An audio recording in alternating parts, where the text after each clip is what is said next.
ভালো বেতনের চাকরির আশায় দেশ ছেড়েছিলেন ঝিনাইদহের যুবক জুয়েল মিয়া। তবে মানব পাচারকারী চক্রের ধোঁকায় পড়ে শারীরিক নির্যাতনের শিকার হয়েছেন কম্বোডিয়ায়। পুলিশের সহায়তায় 9 মাস পর দেশে ফিরলেও দিন কাটছে দুঃখ দুর্দশায়। ঘটনার পর থেকে পলাতক রয়েছে অভিযুক্ত 2 দালাল। বিষয়টি নিয়ে তদন্ত চালিয়ে যাচ্ছে পুলিশ।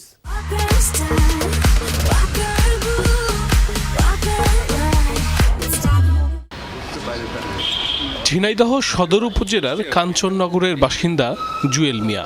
স্বপ্ন ছিল বিদেশে গিয়ে ভালো বেতনের চাকরি করে নিজের পাশাপাশি পূরণ করবেন পরিবারের চাহিদা।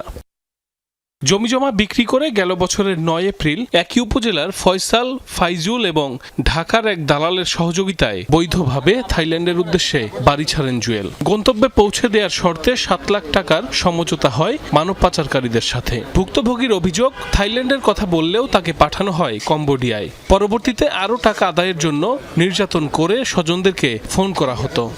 কাজ না করতে চাইলে মারতো, তারপরে কারেন্ট শর্ট সহ, তারপরে বিভিন্নভাবে পানিশমেন্ট, যে ফিজিক্যাল শাস্তি, গায়ে হাত দেওয়া সহ, ওখানে বিভিন্ন সিকিউরিটি গার্ড রাখতো মারার জন্য, মায়ের ধর সহ ওরা টাকা দাবি করতো। ভাইয়ের এমন দুর্দশার খবরে আদালতে মামলা করেন রুমা খাতুন। পরবর্তীতে জুয়েলকে উদ্ধারে ইন্টারপোলকে চিঠি দেয় পুলিশ। নানা নাটকীয়তার পর সেখান থেকে জুয়েলকে দেশে ফিরিয়ে আনতে সক্ষম হয় সরকার। আমার ভাই কথা বলতে পারতো না, ফাঁকে ফাঁকে একটু কথা বলতো, কষ্টের কথা বলতো।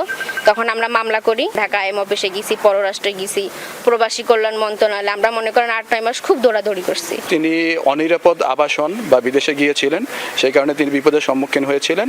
তো সবাইকে সচেতন হতে হবে। প্রাথমিক তদন্তে যেটা দেখা যাচ্ছে আমাদের অংশে, এনারা সরাসরি 3 জনই এই ঘটনার সাথে জড়িত থাকতে পারেন। তবে এটা আরো বিস্তারিত তদন্ত হচ্ছে। বিস্তারিত তদন্ত সাপেক্ষে এটা আমাদের পরবর্তীতে জানানো সম্ভব হবে। ঘটনার পর থেকে পলাতক অভিযুক্ত 3 ব্যক্তি। তাদের বিরুদ্ধে বিভিন্ন থানায় মানব পাচারের অভিযোগে 4টি মামলা রয়েছে। সাইফ আহমেদ, যমুনা নিউজ।